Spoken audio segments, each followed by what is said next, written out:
In the autumn of his 32nd year, Daniel Marsh found something impossible in the Olympic rainforest, a dying Bigfoot mother clutching her infant. He made a choice that would haunt him for decades. He raised the creature in secret, taught it to survive, then released it into the wild. Now Daniel is dying, and something massive circles his cabin at night. The footprints in the mud are unmistakable. After 30 years of silence, his adopted son has returned. Daniel isn't sure if it's come to say goodbye or take him home. The forest had a way of hiding things. Daniel Marsh knew this better than most. He had spent years studying wildlife in the Olympic Peninsula.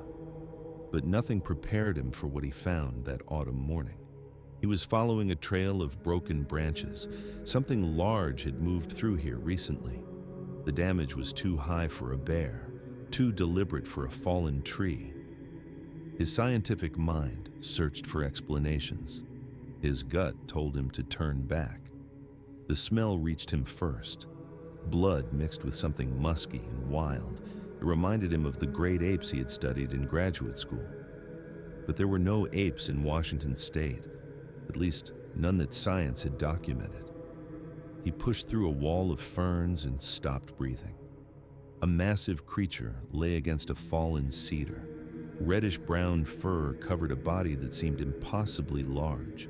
The face was almost human, but not quite. The proportions were wrong, the brow too heavy, the jaw too wide. Daniel had heard the stories. Every researcher in these woods had. Bigfoot, Sasquatch, the wild man of the forest. He had always dismissed them as folklore. Campfire tales told to scare tourists, but the creature before him was no story. She was dying. A deep wound stretched across her abdomen. Her breathing came in shallow gasps. Her eyes, brown and filled with pain, found his face.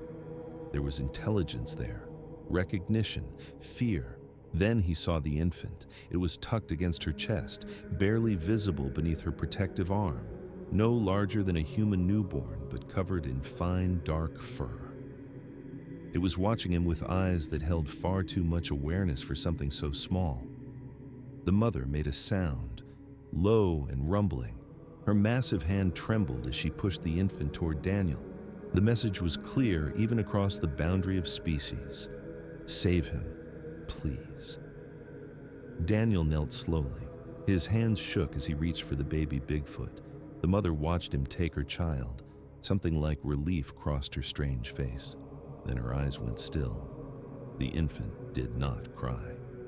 It simply stared at Daniel with those knowing eyes. Its small hand reached up and gripped his jacket. The grip was stronger than any human baby could manage. Daniel wrapped the creature in his coat. The forest had gone silent around him. No birds, no wind, just his own heartbeat and the soft breathing of the impossible thing in his arms. He looked back at the mother one last time. He wished he could bury her properly, but he needed to move. The infant was cold and weak. Daniel turned toward his cabin. His life as he knew it was over. He just did not realize it yet. The first 3 days were the hardest. The infant Bigfoot refused to eat anything Daniel offered. Formula made it sick. Mashed fruits were ignored. Even water seemed to cause distress.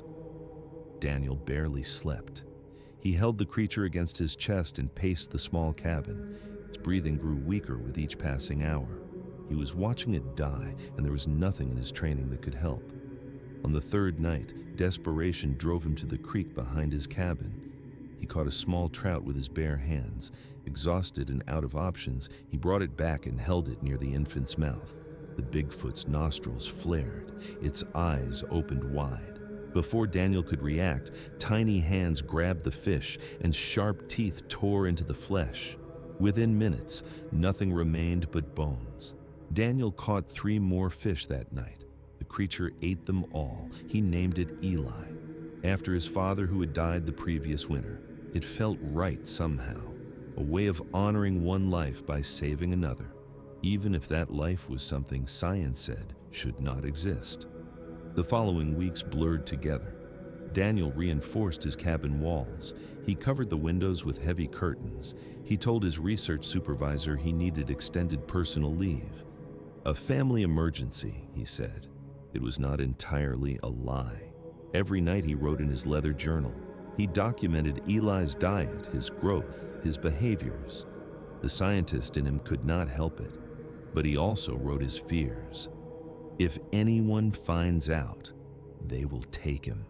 They will cage him. They will cut him open to see what makes him different. Government labs, research facilities, television cameras. The thought made Daniel physically ill. Eli grew stronger each day. His fur thickened, his eyes brightened.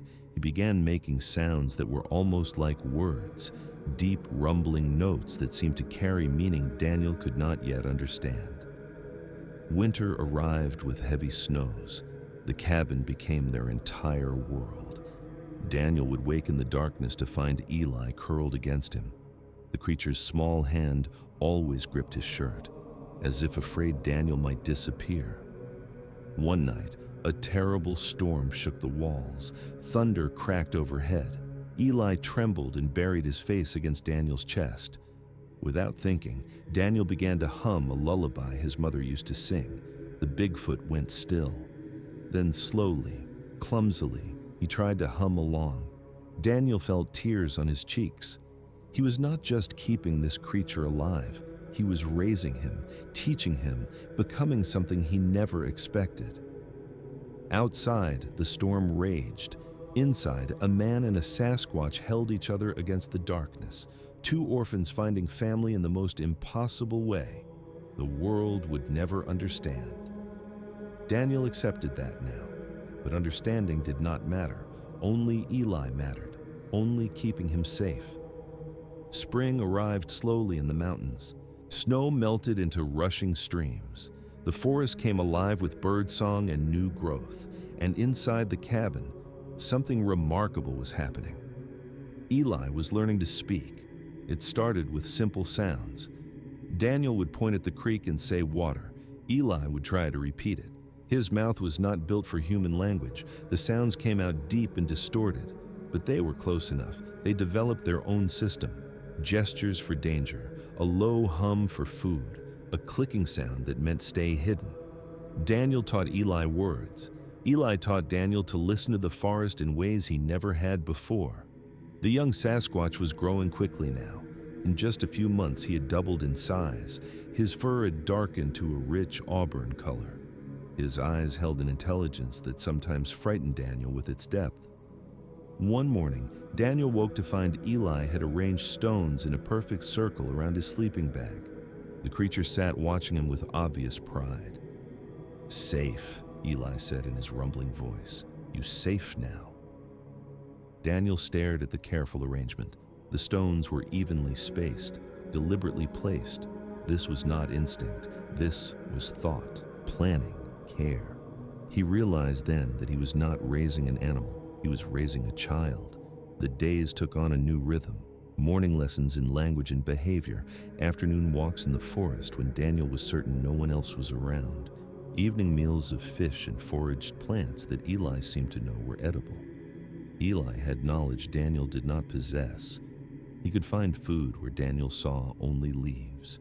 He could sense weather changes hours before they arrived.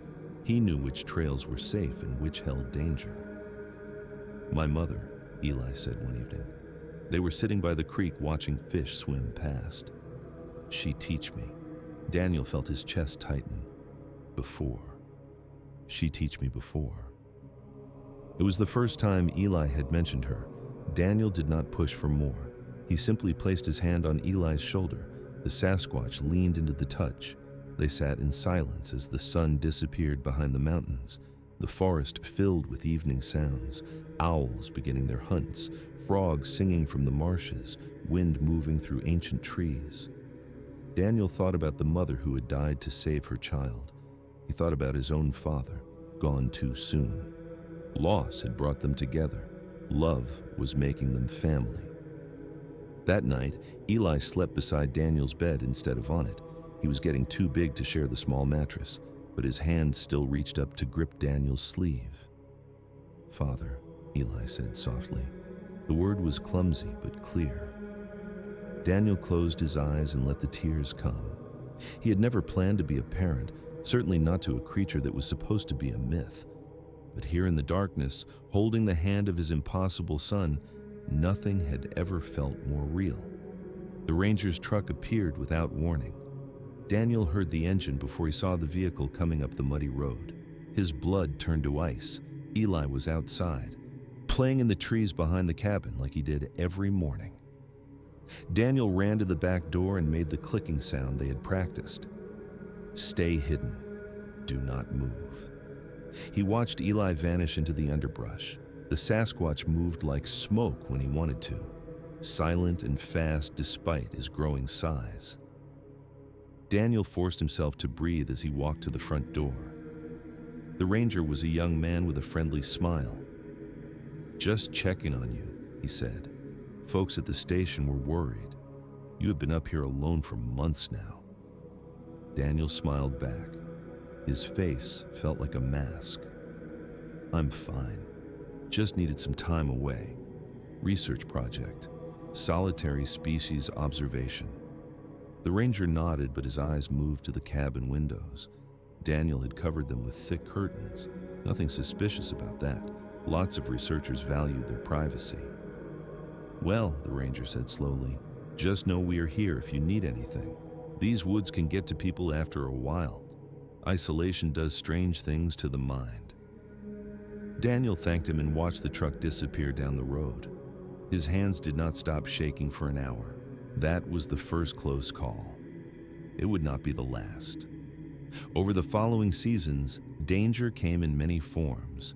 A group of hunters camped too close to the cabin. Daniel kept Eli in the root cellar for 3 days. The Sasquatch did not complain. He understood the stakes. A former colleague visited unannounced. Margaret Chen was a persistent woman. She sensed something was wrong. She asked too many questions. Daniel invented lies about depression and needing space. Hikers wandered off the main trails. Local children explored where they should not. Each incident sent Daniel's heart racing. Each time, Eli hid perfectly. The young Bigfoot was learning more than language. He was learning survival. He understood that his existence was a secret, that humans could not know about him, that discovery meant death. Eli was nearly 4 feet tall now. His shoulders were broadening. His strength was becoming remarkable. Daniel watched him lift a fallen log that would have taken 3 men to move. "We need to be more careful," Daniel said one evening. "You're getting too big to hide easily." Eli nodded solemnly. "I know. I am careful, always careful." But Daniel saw the sadness in those brown eyes. Eli wanted to explore, to run free, to be something other than a secret. "I'm sorry," Daniel whispered. "I wish things were different." Eli placed his hand over Daniel's heart. The gesture had become their sign of affection. "You keep me safe," Eli said. "That's enough. That is everything." Daniel pulled his son close. The Sasquatch smelled of pine needles and creek water, of wilderness and freedom, of everything Daniel was trying to protect. Outside, the forest watched and waited. Somewhere in its depths, others were watching too. Daniel did not know it yet, but their time alone was running out. The seasons turned in their ancient rhythm. Snow fell and melted, leaves grew and dropped. Daniel lost track of the years. Time moved differently when your whole world was one small cabin in the forest that surrounded it.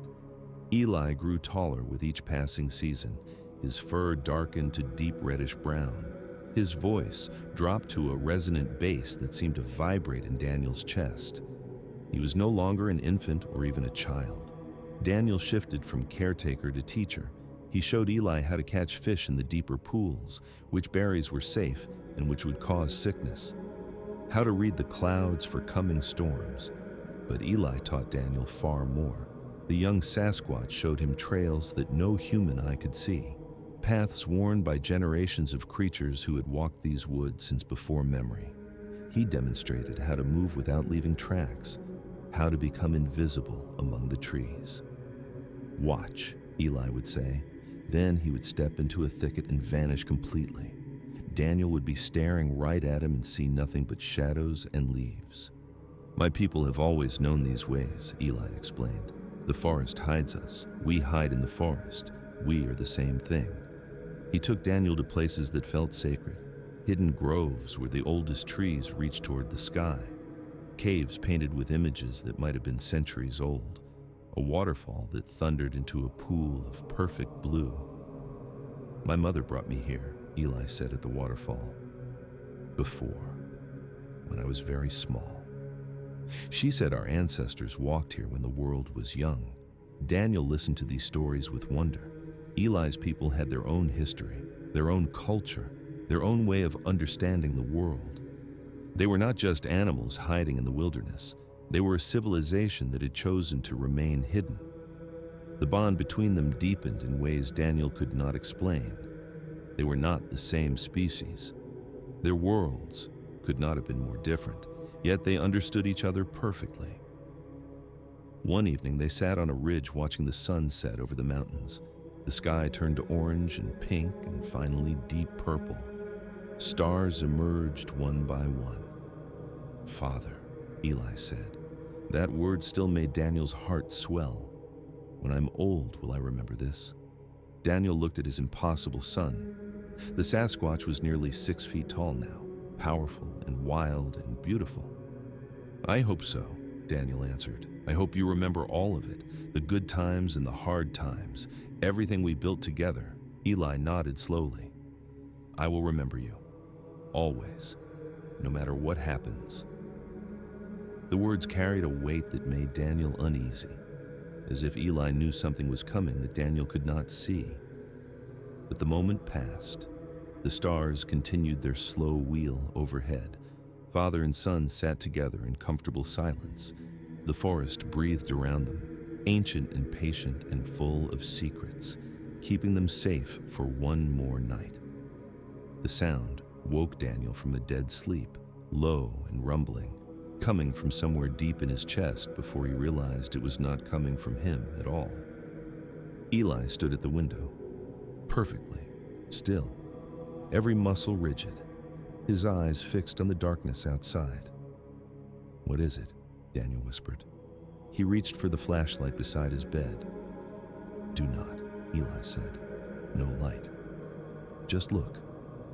Daniel moved to the window. At first, he saw nothing, just the familiar shapes of trees against the night sky, the outline of the tool shed, the path leading down to the creek. Then he saw them. 2 massive figures stood at the tree line, taller than Eli, broader. Their eyes caught what little moonlight filtered through the clouds. They were watching the cabin. Daniel's heart stopped. Other Sasquatch. He had always known they existed. Eli had to have come from somewhere, but knowing and seeing were very different things. The figures did not move. They simply stood and observed, like statues carved from shadow and muscle. "What do they want?" Daniel breathed. Eli did not answer for a long moment. When he spoke, his voice was strange, almost hypnotized. "They want to see," he said, "to know who I am, who you are, whether we are safe." The visitors returned the next night and the next, always watching, never approaching. Daniel barely slept. Every snap of a branch sent adrenaline flooding through his body. On the 4th night, something changed. Eli walked to the cabin door and opened it. Before Daniel could protest, the Sasquatch stepped outside. He stood in the clearing and raised his face toward the watching figures. Then he made a sound Daniel had never heard, deep and resonant. It seemed to travel through the earth itself, through the trees and the stones and the very air. The figures in the forest answered, the same sound, the same frequency. Daniel felt it in his bones. Eli turned to look back at him. The moonlight caught his face. There was something new in those familiar eyes, longing. "My people," Eli said softly, "they have found me."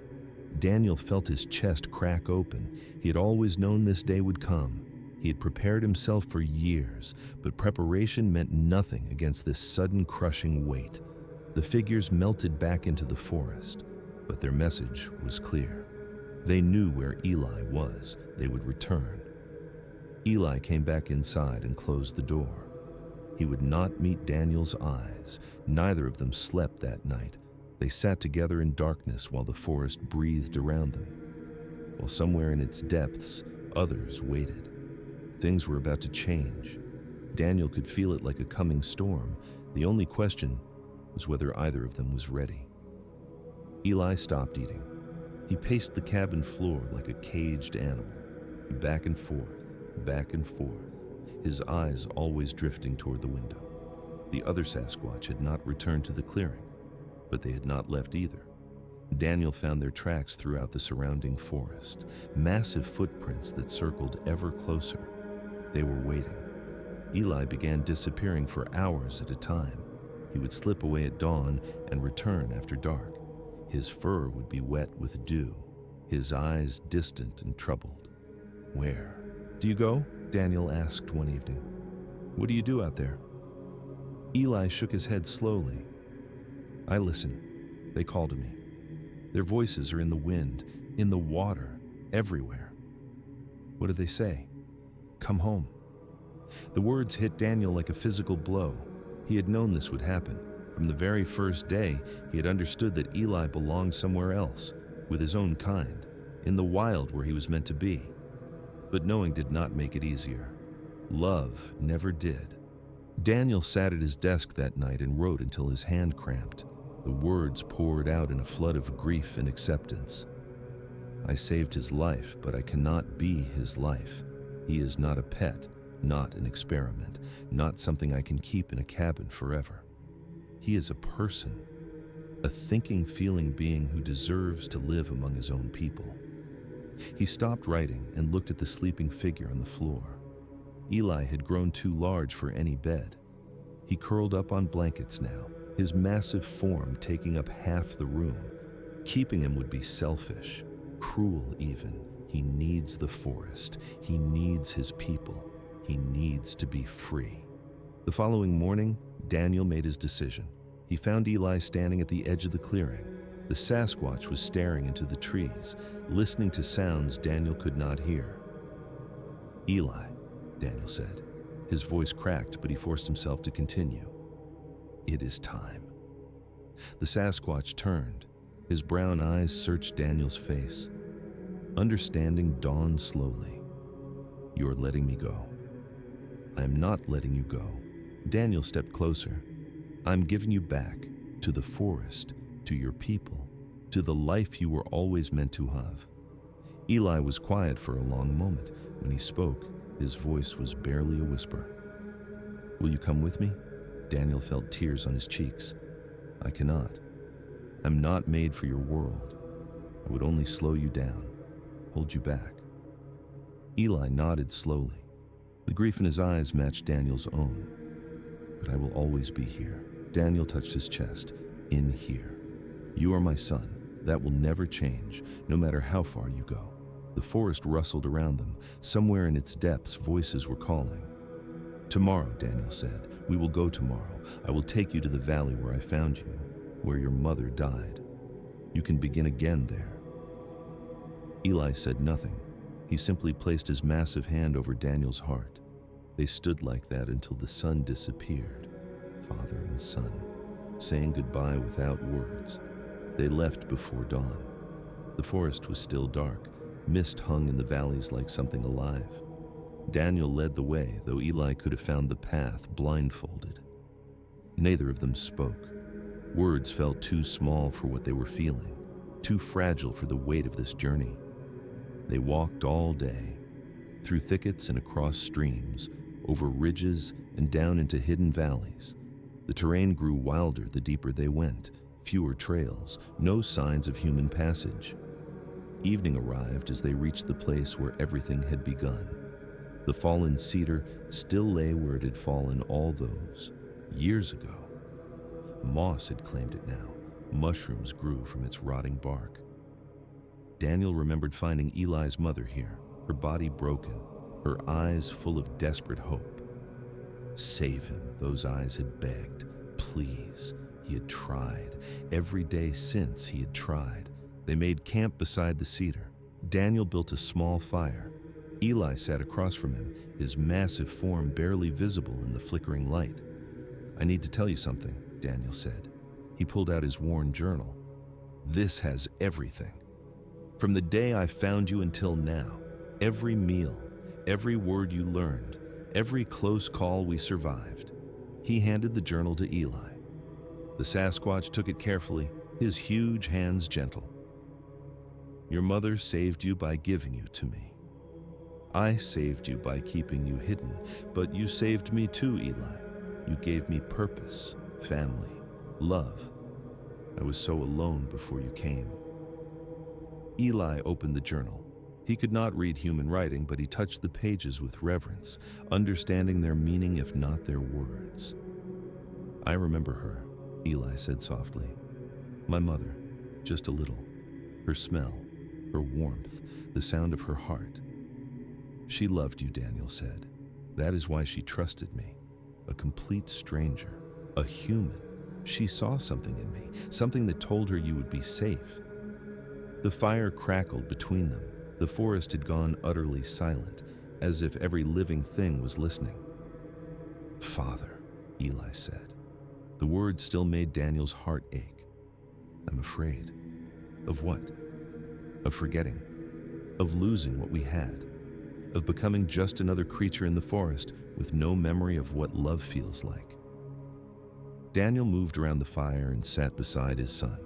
He put his arm around those massive shoulders, felt the warmth of that wild body. "You will not forget," he promised.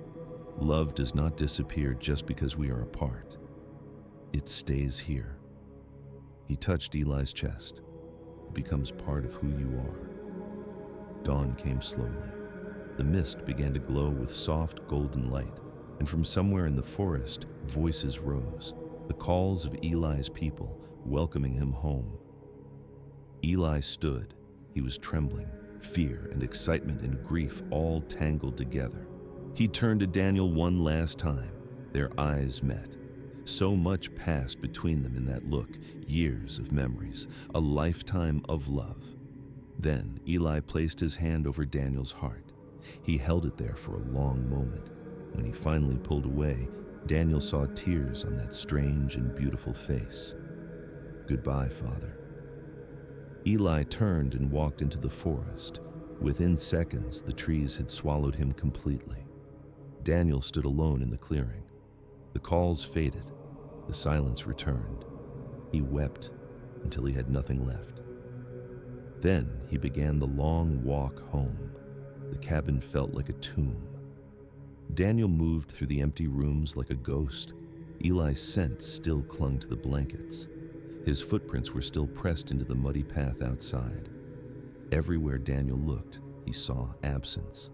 The space where Eli used to sleep, the spot by the window where he would watch the forest, the creek where they had spent countless hours fishing together. Daniel forced himself to return to the world. He took a position at a small college.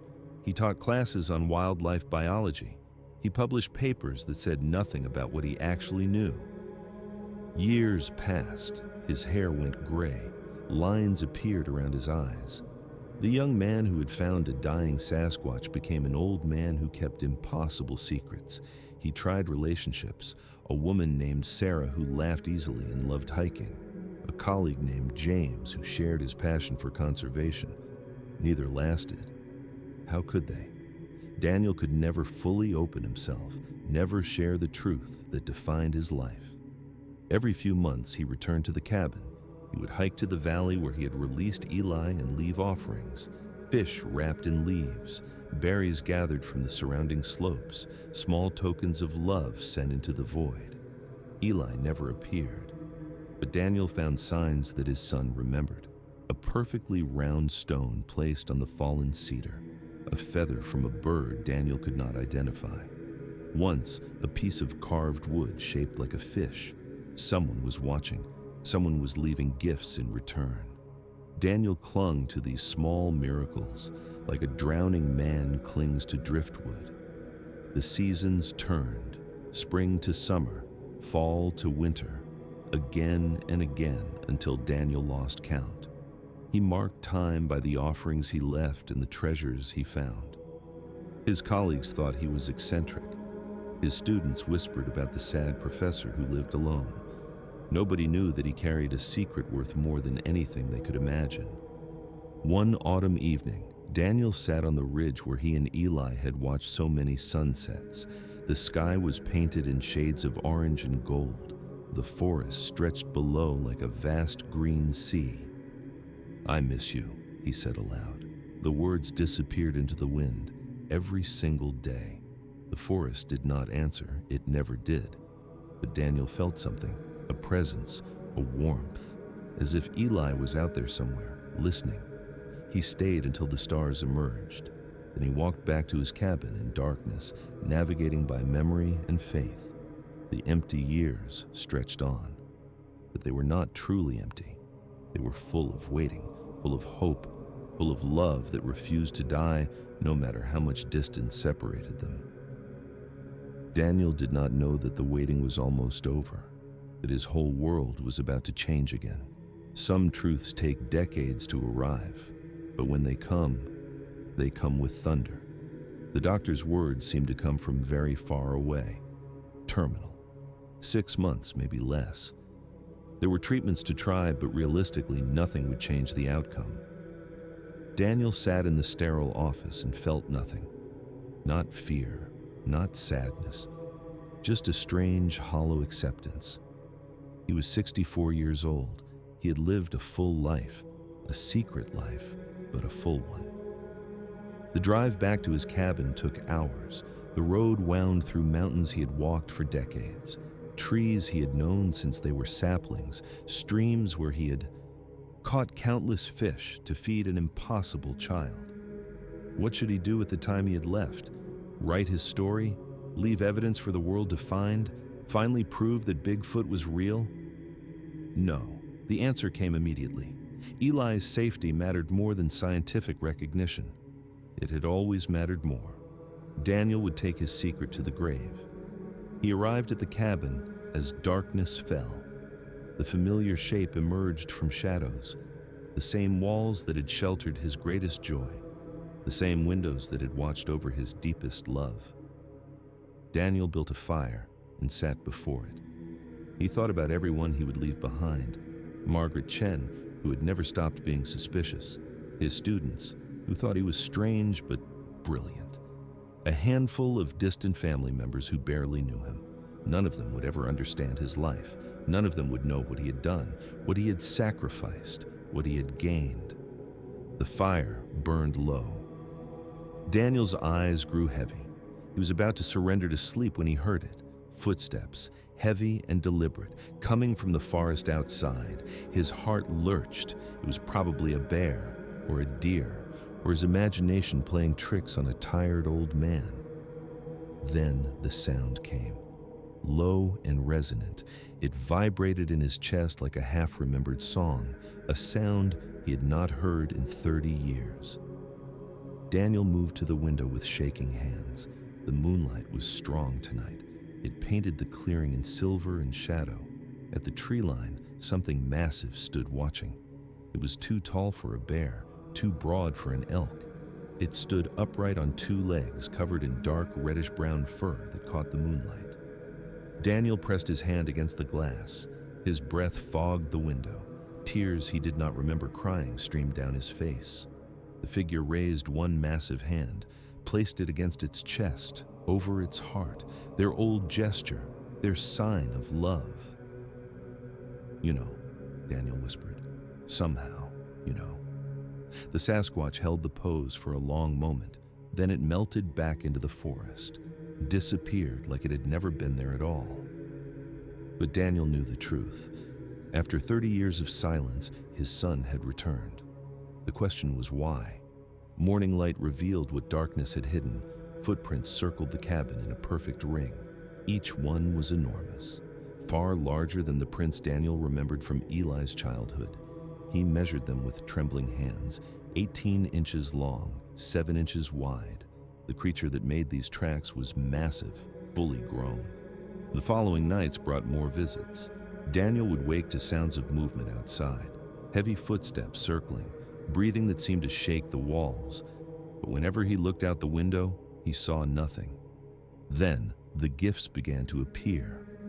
A bundle of fish left on his doorstep, fresh and clean as if caught minutes before. A pile of edible roots arranged in a careful pattern, berries wrapped in broad leaves. Someone was providing for him, caring for him, watching over him, like he had once watched over them. Daniel began leaving offerings in return, the carvings he had saved, the leather journal with all its secrets, small treasures that carried the weight of memory. Each morning, the offerings were gone. New gifts waited in their place. He started calling out at night, using the sounds he and Eli had developed so long ago. The clicking that meant safety, the humming that meant love, the low tones that carried his name in their private language. The forest answered. Distant calls that echoed through the valleys, getting closer each night. On the seventh evening, Daniel sat on his porch and watched the moon rise over the mountains. His body ached with the sickness growing inside it, but his heart felt lighter than it had in years. He closed his eyes and called one final time. Everything he had, everything he felt, poured into sound. When he opened his eyes, Eli stood at the edge of the clearing. Daniel stopped breathing. The creature before him was enormous, nearly 8 feet tall with shoulders like boulders. Thick fur covered a body built for power and survival, but the eyes were the same, brown and deep and filled with impossible intelligence. The same eyes that had looked up at him from a dying mother's arms, the same eyes that had learned to speak, to love, to call him father. "You came back," Daniel whispered. Eli stepped forward slowly, as if afraid Daniel might be a dream that would vanish at his approach. "I felt you," the Sasquatch said. His voice was deeper now, rougher with age. "I felt you fading, getting weaker. I had to come." Daniel rose on unsteady legs. Eli closed the distance between them in 3 massive strides. Then those enormous arms wrapped around him, careful, gentle, as if Daniel was made of glass. "I am dying," Daniel said into his son's fur. "I know," Eli answered. "That is why I'm here." They held each other beneath the watching stars, man and Sasquatch, father and son, reunited after 30 years of silence. The forest hummed around them, and somewhere in its depths, others were waiting, watching, preparing for what would come next. They sat together until dawn. The years had changed them both. Daniel's hair was white now, his body frail. Eli had grown into a giant, his presence like a force of nature. But their language remained, the gestures and sounds they had built together so long ago, rusty at first, but growing smoother as the hours passed. Eli told Daniel about his life in the forest, the clan he had joined, the mate he had found, the young ones he was raising. His voice carried pride and wonder and a deep contentment. "You found your people," Daniel said. "You found where you belong. I found family." Eli placed his hand over Daniel's heart. "But you were always my first family, my father, the one who taught me what love means." Daniel felt tears on his cheeks. He did not bother to wipe them away. "How did you know? About my sickness? How did you sense it?" Eli was quiet for a moment. "We are connected, you and I. The distance does not matter.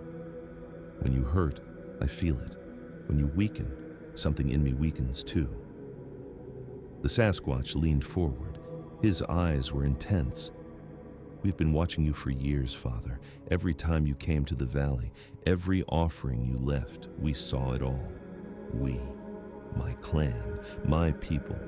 They know about you. They know what you did for me, what you sacrificed." Daniel shook his head slowly. "I never asked for anything in return. I know. That is why they honor you. That is why they sent me here, not just to say goodbye."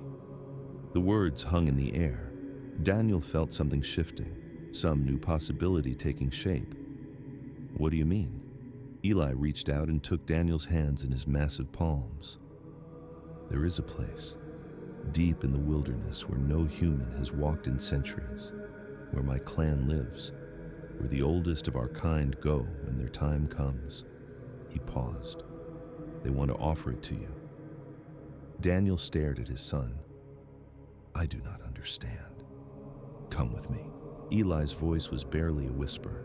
Live your final days among us. Be part of my family again. When you pass, we will bury you in our sacred place. Your bones will rest beside the elders of my people. The offer was impossible, insane. Everything Daniel had ever known about how the world worked said it could not happen. But his heart said something different. You would do that for me. We would be honored. You saved one of us. You kept our secret. You loved us when the rest of your kind would have hunted us. Eli squeezed Daniel's hands gently. You are already one of us. Let us prove it. Outside, the sun was rising. The forest was waking. And somewhere in its depths, a clan of Sasquatch waited to welcome a human into their midst. Daniel looked at his son, at the impossible miracle his life had become. Yes, he said, take me home. The days that followed were filled with preparation. Daniel had affairs to settle, a life to close down properly. He wrote letters to his colleagues, vague explanations about experimental treatments abroad. Nobody would question a dying man's choices. He arranged for his cabin to be maintained. Perhaps someday he would return. Perhaps not. One letter took him hours to write. It was addressed to Margaret Chen, the friend who had always suspected something, who had never stopped asking questions. He did not tell her everything, but he told her enough. The forest holds more than we know, he wrote. Some secrets are worth keeping.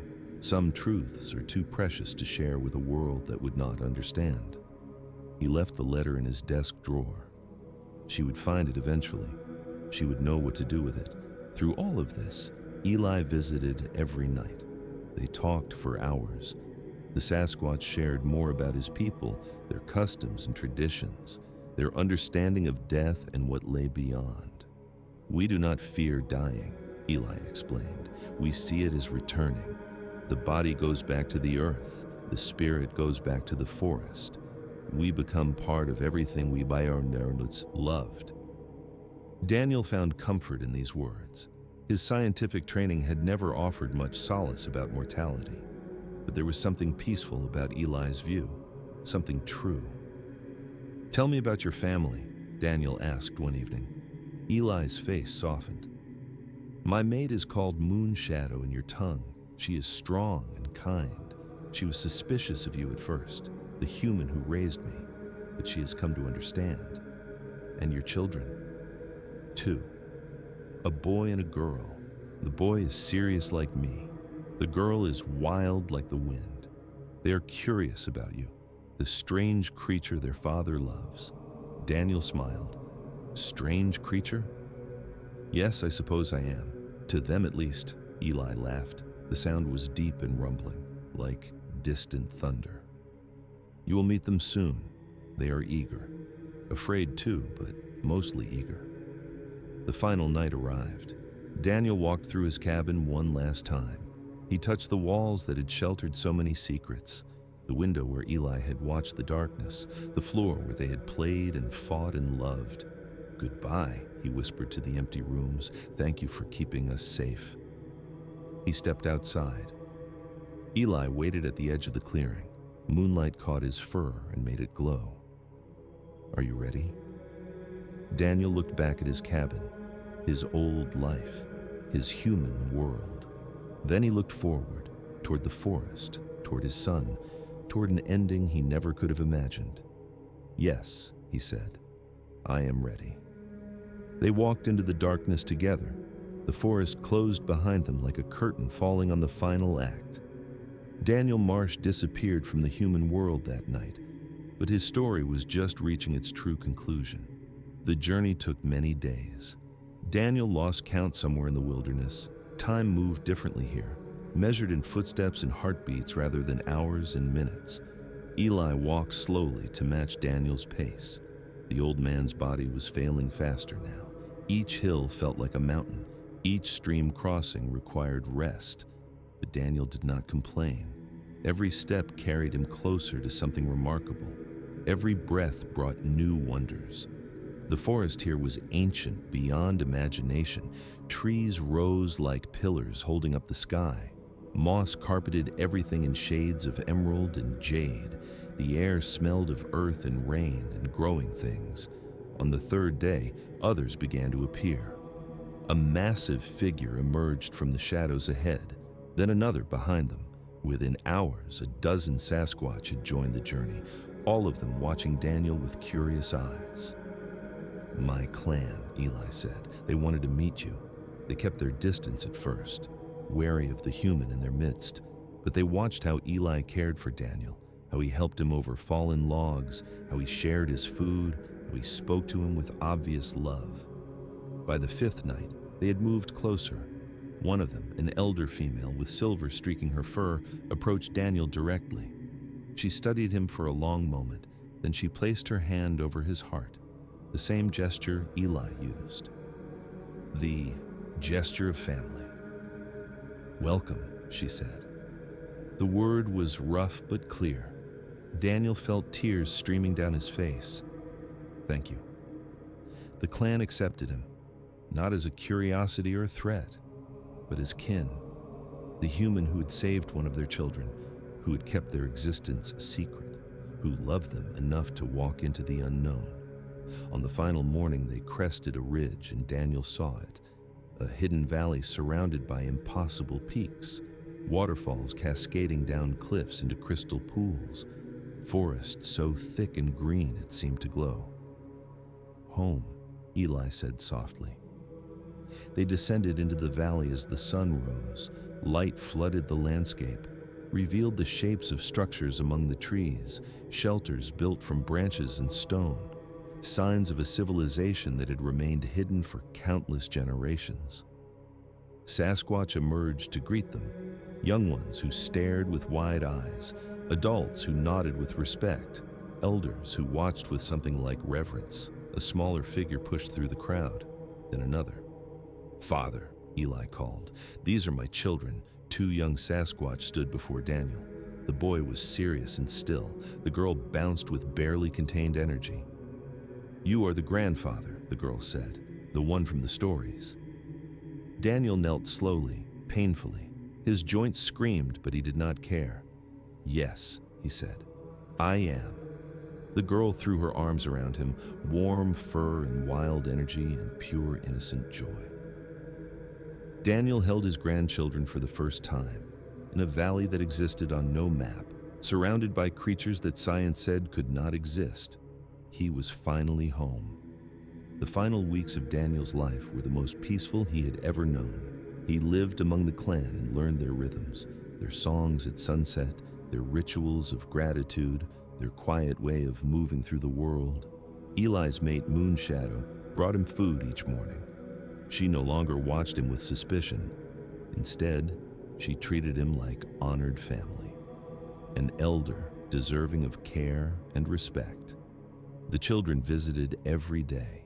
They asked endless questions about the human world, about buildings that touched the sky, about machines that moved without legs, about lights that burned without fire.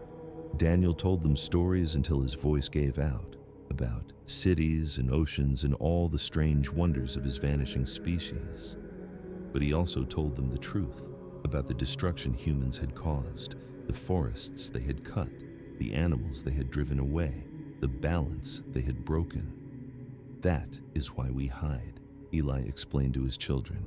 "That is why we must never be found." The sickness worked through Daniel's body with terrible efficiency. Soon he could no longer walk. Then he could no longer sit up. Eli carried him everywhere, cradling him like Daniel had once cradled a tiny orphaned creature. "Are you afraid?" Eli asked one night. "No," Daniel answered honestly. "I was afraid before, afraid of dying alone, afraid my life meant nothing. But now I know better." He looked around the shelter at the faces, watching him: Eli, Moonshadow, the children, the elders who had accepted him as one of their own.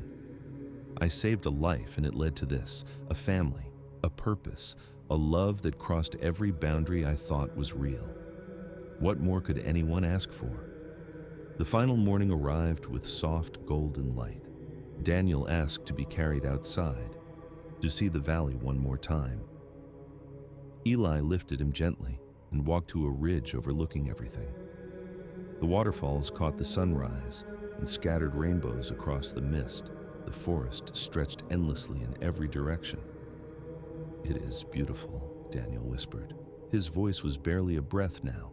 Eli held him close, the warmth of that wild body, the steady thunder of that massive heart. "Thank you," Daniel said, "for coming back for me, for giving me this ending." "Thank you," Eli answered, "for saving me, for teaching me, for being my father." The sun climbed higher. Daniel watched the light fill the valley. He felt his body growing lighter, his pain fading, something vast and peaceful opening before him. The last thing he saw was Eli's face, those brown eyes filled with love. The last thing he felt was that enormous hand pressed over his heart. Then Daniel Marsh closed his eyes and returned to the forest that had given him everything. They buried him in their sacred place, beside the bones of Sasquatch elders who had walked these mountains for generations. The clan gathered to honor him, to sing their ancient songs of passing. Eli stayed by the grave for 3 days. Then he rose and returned to his family, to his children who carried Daniel's stories in their hearts, to the life that continued because a human had made an impossible choice long ago. Seasons passed, the valley remained hidden, the clan remained secret. But sometimes, on quiet nights when the moon was full, Eli would walk to Daniel's grave. He would sit among the ancient stones and remember: a dying mother, a desperate gift, a man who became a father to something the world refused to believe existed, love that crossed every boundary, sacrifice that asked nothing in return, a secret kept until the very end. Somewhere far away, Margaret Chen found a letter in a dusty drawer. She read it 3 times, then she burned it and walked into the forest.